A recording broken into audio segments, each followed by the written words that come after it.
Ako po si Merna. Iniimbitahan ko po kayo na panoorin yung story ko, kayo na mga kagaya kong OFW, dito sa programa namin sa Be Empowered, at pwede na rin ninyong i-share para sa iba na makinig din.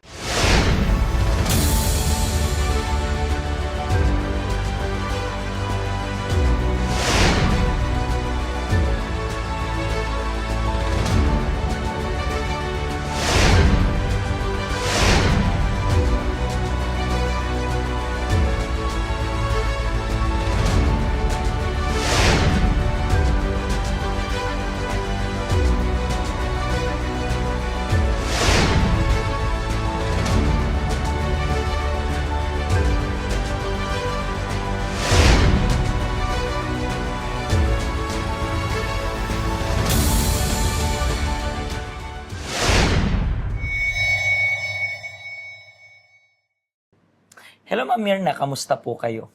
Mabuti po. Ngayon, mabuti na, pero I believe dati hindi ganun ka-okay, di ba? Yes po. Taga saan po pala kayo sa Philippines? Sa Ilocos Sur po. Ilocos Sur, so Ilocana po kayo, di ba? Sure.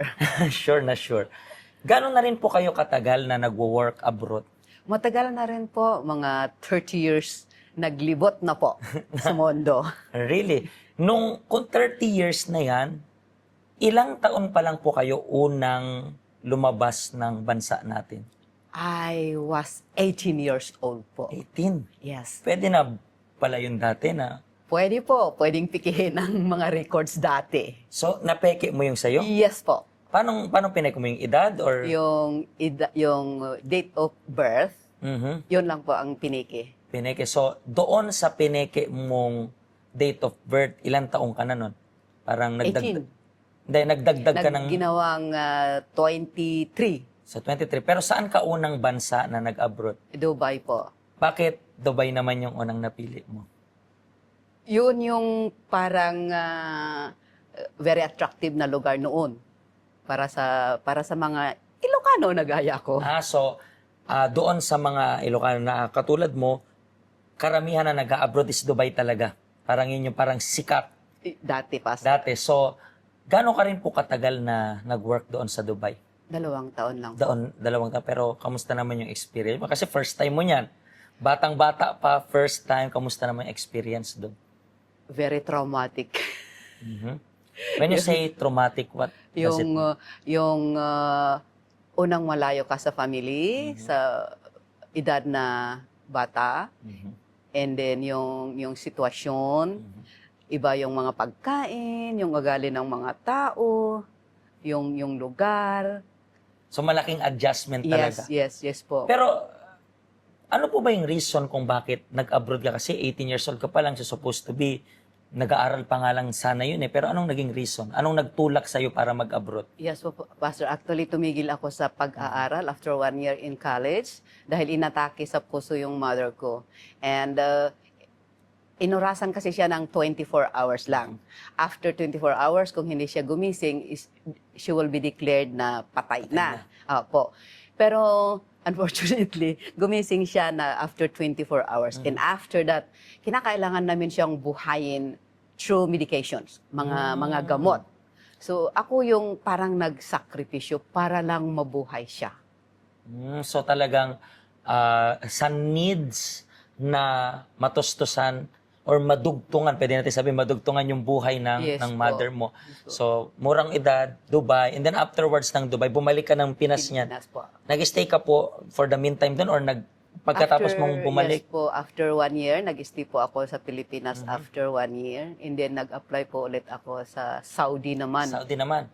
Nakailang years ka naman sa Saudi? 3 years po. 3 years. Anong pinagkaiba naman ng Dubai sa Saudi? Almost pareho din Almost lang. parehas lang. Oo, na nakakulong, walang day off. So, expected mo na parang ganun yung magiging environment. Yes po. So, after 3 years, bumalik ka na naman ng Pinas, pero nag-stay ka rin ng matagal or hindi na? After ng Saudi is nawala na yung mother namin. Hmm. So ngayon naman is iba yung ano naman is yung parang obligasyon ko na pag-aralin yung mas younger. Okay. So parang sumandal na kasi sila sa'yo, di ba? Parang breadwinner ka na. Yes po. So yes parang po. responsibility mo na tuloy-tuloy na ganon. Yes po, Pastor. So, saan ka na next na nag-abroad niyan? After ng Saudi is nagpunta ako ng Malaysia. Ilang years ka sa Malaysia? 6 years. So, medyo matagal. Yes. Pero merong malaking difference between yung pag-work sa Malaysia at dito sa Malaysia at sa Middle East? Or wala naman? Yes po. Malaki. Medyo kasi doon po sa Malaysia is may off na, Mm.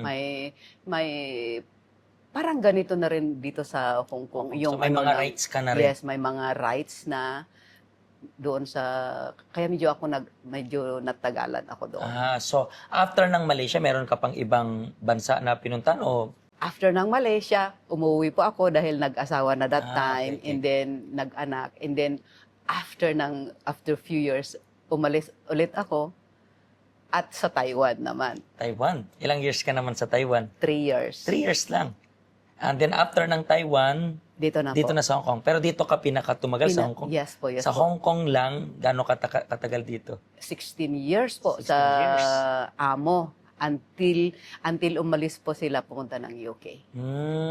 So ngayon is isa pa lang ba naging amo mo dito? Dalawa na?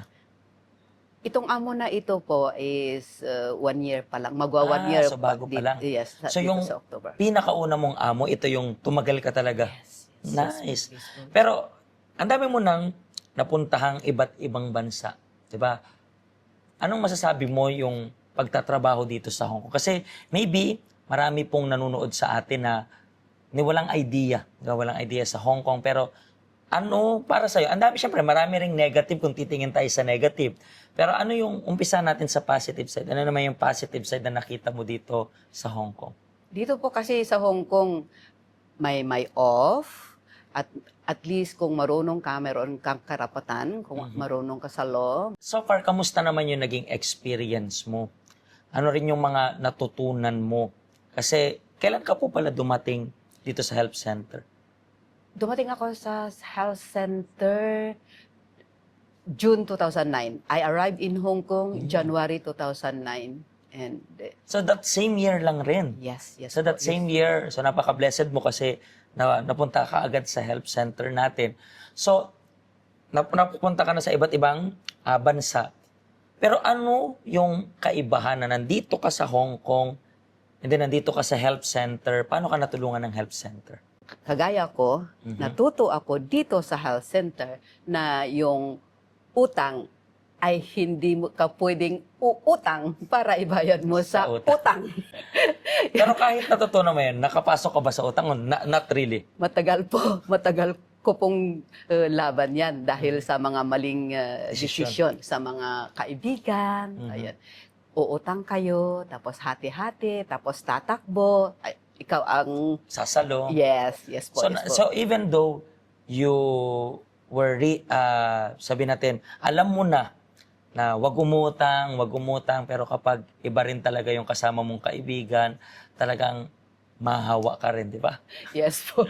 Pero sa ngayon, malaya na sa utang. Malaya na. Ngayon may ipon, for sure. Meron po. So, ano pong masasabi ninyo sa mga kapwa mong OFW na siguro naranasan din yung naranasan mo na alam mo yung utang, hati-hati, tapos biglang tatakbuhan. Anong mapapayo mo sa mga kumakaharap rin ng mga ganitong sitwasyon? Dahil sa naging karanasan ko, ang maipapayo ko lang is huwag masyadong emotional kung tungkol sa pera. Dahil sa totoo lang, lahat tayo ay nagpunta dito na may sariling rason. So dapat doon tayo nakafocus. Very nice, very nice.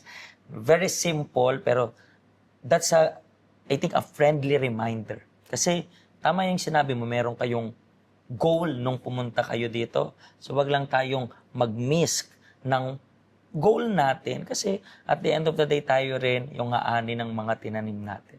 Opo. I believe, Ma'am Mirna, marami ka pong natulungan sa story mo today. Maraming salamat po sa pag-special guest mo sa amin. At for sure, aabot ito sa mga kababayan nating OFW, hindi lang dito sa Hong Kong, but sa marami pa pong mga lugar. Maraming salamat po. Opo, At marami rin pong salamat sa inyo na tumutok hanggang sa huli ng ating program.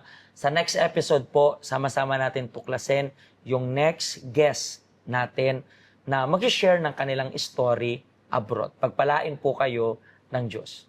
Hello, ako po si Pastor Joshua dito po sa UCKJ Health Center dito po sa Hong Kong. At yung mga napanood nyo pong testimony ay mga testimony ng mga OFW dito sa Hong Kong. Pero I believe makaka-relate rin naman kahit nasaan po kayong bansa. Basta OFW. Ang health center po natin ay walang pinipiling religion. Base na rin po sa name, Health Center. Kung kailangan nyo po ng karagdagang information, nandito lang po sa baba lahat ng information na kailangan ninyo. Kontakin nyo lang po kami at magiging masaya po kami na matulungan ka, ma-assist ka, nasaan man po kayong bansa. Pagpalain po kayo ng Diyos.